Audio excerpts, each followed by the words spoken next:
Hello, everyone, and welcome back to the podcast. On today's episode, I will be going over my top 10 quarterbacks for the 2020 fantasy football season. And I will be starting out at number 1 because the first few guys are kind of pretty easy, and then, as it gets to 10, they get a little bit more diverse. So, at number 1, we have Patrick Mahomes. Super Bowl MVP on a very explosive offense. Super talented, by the way. Also has amazing players surrounding him. Tyreek Hill, Travis Kelce, Clyde Edwards-Helaire may be a weapon.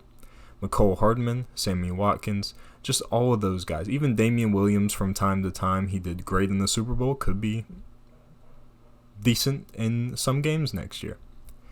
There is a great pass-blocking offensive line that trailed only the Saints in pressure rate allowed.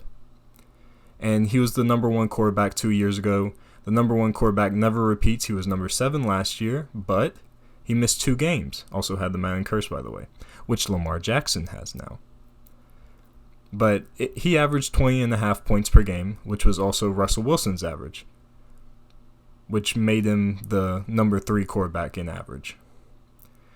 Now, the only issue with this guy is that week 17, he will always sit. ESPN has him ranked at number 2. I have him ranked at number 1. The ADP is around the second round, though. In the 2-quarterback league, it is the first round. So, you just got to know what you want. If you want Patrick Mahomes, you'll get a complete stud.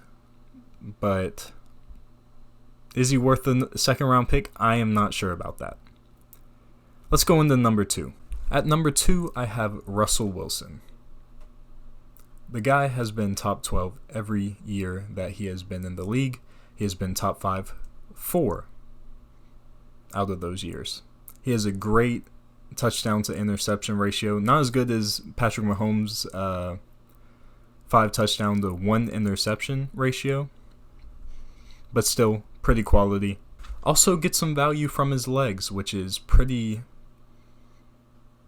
valuable. I mean, obviously not Lamar Jackson quality on the ground, but he does add a little bit more value.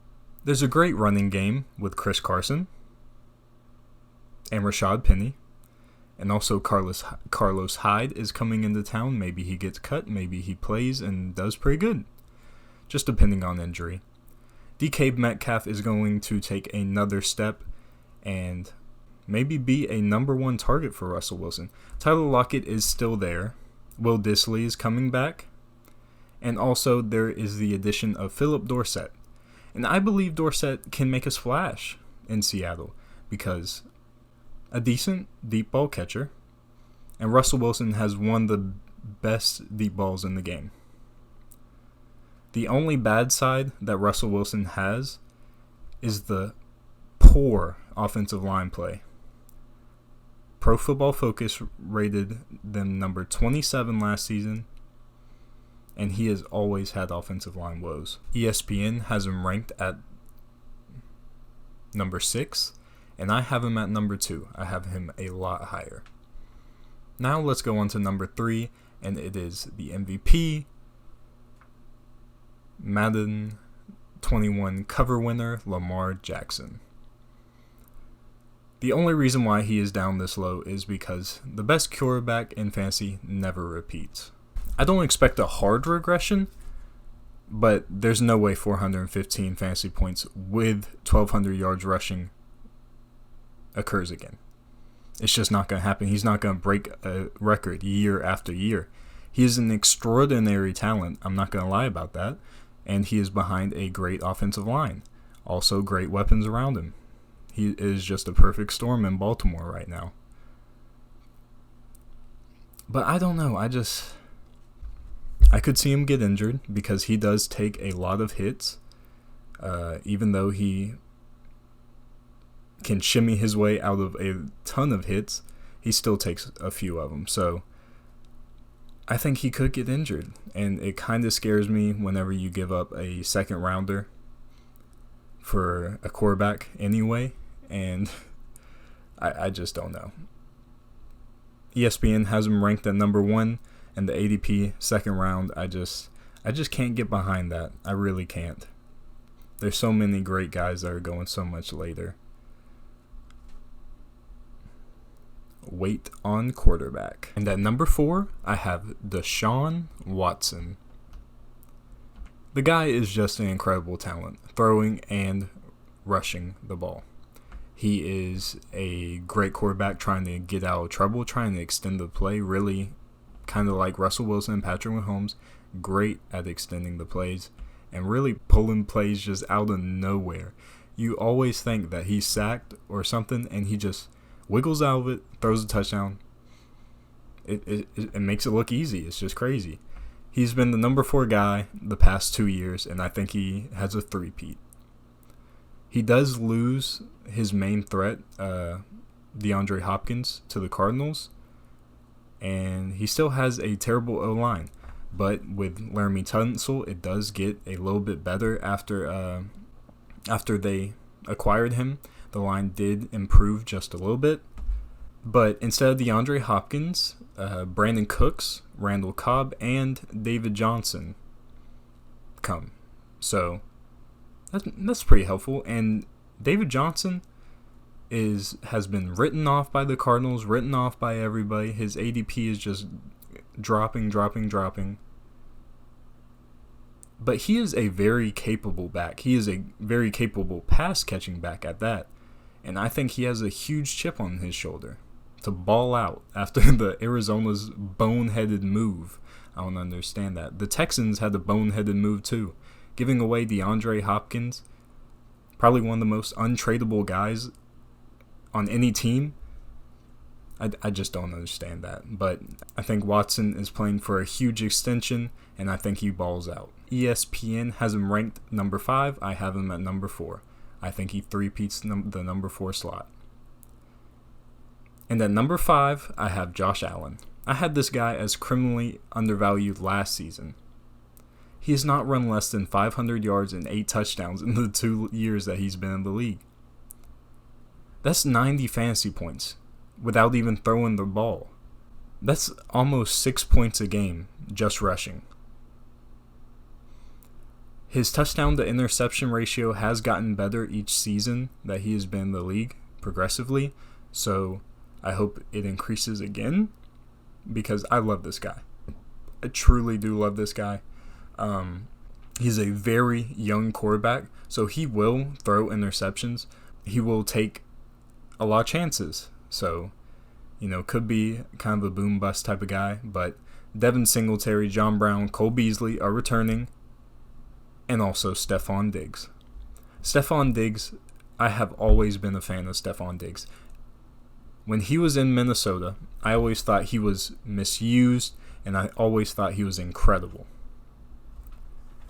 I think he will definitely make an impact in Buffalo, which will only positively impact Allen. I think Josh Allen is helped by Diggs so much that he gets his first top 5 appearance in fantasy as a quarterback. ESPN has him at number 7, and his ADP is in the early 7th round. Not bad for a top 5 guy. And at number 6, we have Dak Prescott. Another underrated guy from last year. Great O-line, awesome weapons. Now, the money is a defining moment in a player's career. I think that they usually ball out whenever they're playing for a new contract, and I think Dak is no different. He's greedy as hell, but I think he's a very capable quarterback. Now, the weapons around him. Ezekiel Elliott, decent pass-catching back. Not great, but decent. Amari Cooper, a very talented receiver. Michael Gallup, another good receiver. And also the rookie CeeDee Lamb. This is going to be a pretty fun year for the Cowboys, and I'm excited to see Dak. I really am.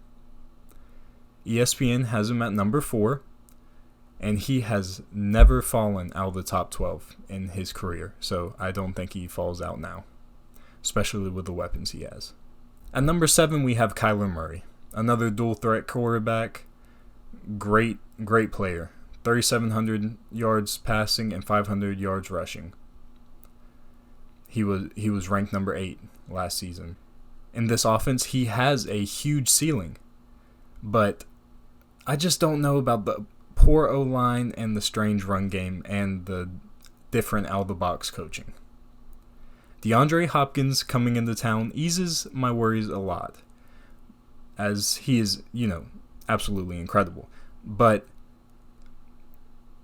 I think that Kyler is just... I think his ceiling's high, but I think his floor is also, kind of lower. He scares me. But he could be the best quarterback in fantasy. He truly could. But I'm probably going to stay away. ESPN has him at number 3 behind Lamar Jackson and Patrick Mahomes. I don't know if he's in that conversation, but I don't know. I just don't think I could go with him. And at number 8, I have Matt Ryan.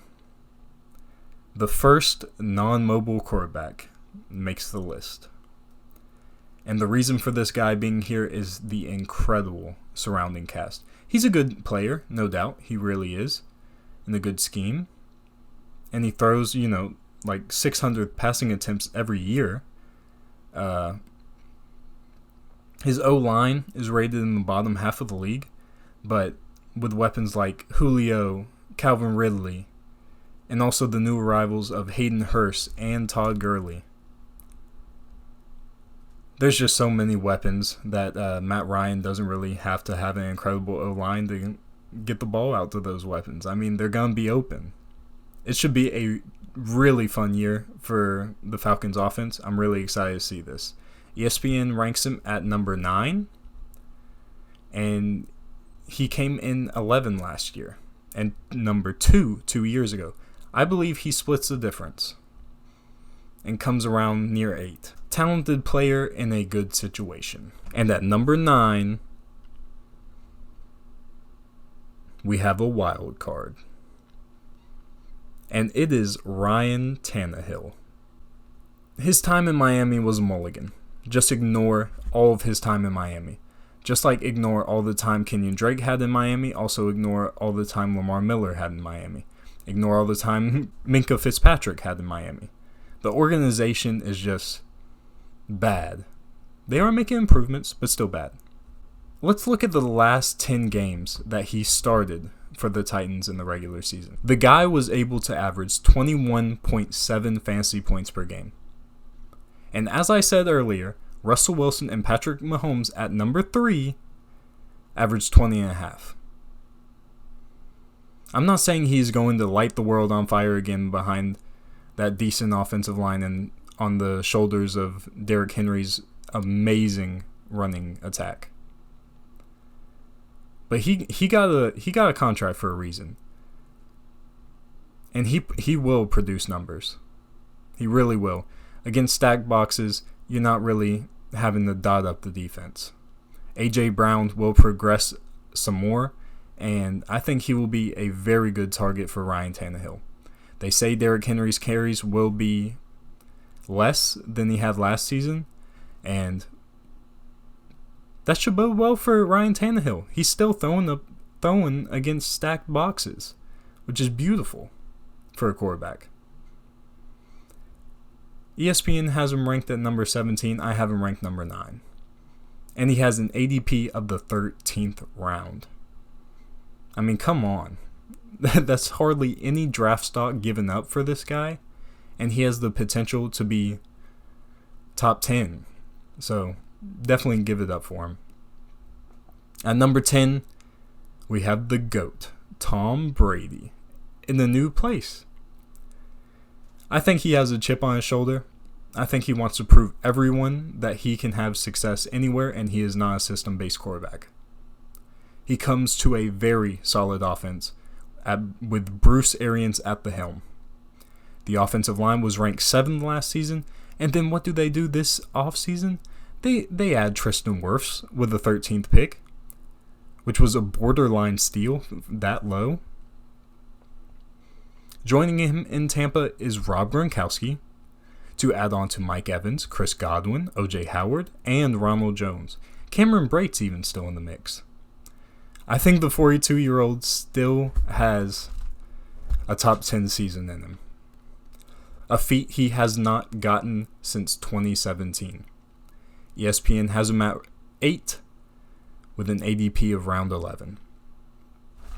And that will do it. That is my list. To run back through them, at number 10, I have Tom Brady.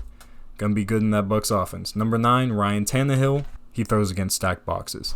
Number 8, Matt Ryan. Just weapons, weapons, weapons.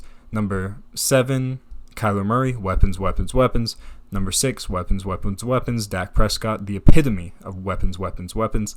Josh Allen, really good runner. Should take another step into throwing better. Very excited to see his year this year with Stephon Diggs. At number 4, we have Deshaun Watson. Very excited to see him ball out with David Johnson, Brandon Cooks, and Randall Cobb instead of DeAndre Hopkins. At number 3, Lamar Jackson. I think he regresses just a bit. And at number 2, we have Russell Wilson, which is, he'll always be up there for me. I think he's an incredible talent. And at number 1, we have Mr. Patrick Mahomes, Super Bowl MVP. And that is my list. I appreciate everyone for listening to this, and I hope everyone has a wonderful week. Goodbye.